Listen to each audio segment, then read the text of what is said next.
协助落实我们相关的防疫规定。经发局长廖泰祥提放上头，来到高山区第一公有市场，向民众宣导防疫政策，呼民众要做好实联制。市场的门口嘛有经发局的人员咧监督民众敢有做好实联制。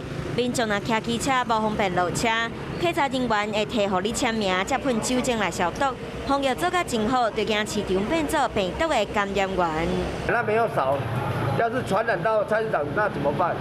我会觉得很麻烦的。不会，我就习惯了。我们还会再增加稽查的场次。过年期间，我们总共稽查场次也会增加到160场，也希望可以来打造一个安心消费的环境。来到早餐店，真侪民众排队等要提产纳钱，人真侪，不过大家人拢有挂嘴暗。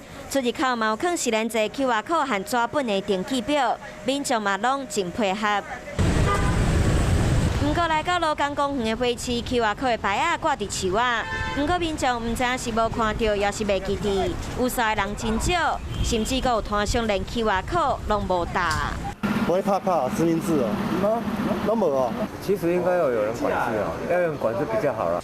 疫情监管高雄确诊的人数已经有50个人，市长陈其迈嘛讲重话，若是市场和餐厅无实联制，封掠着拢会禁止来用。若是人客口腔袂听，嘛会罚3000块到15000块。今仔日交通部长王国材嘛去视察36号码头的扩大体检行动，市府神经线变啊真严，严格来防止疫情。不过要是要呼吁民众爱做好防疫，才会当有上好的效果。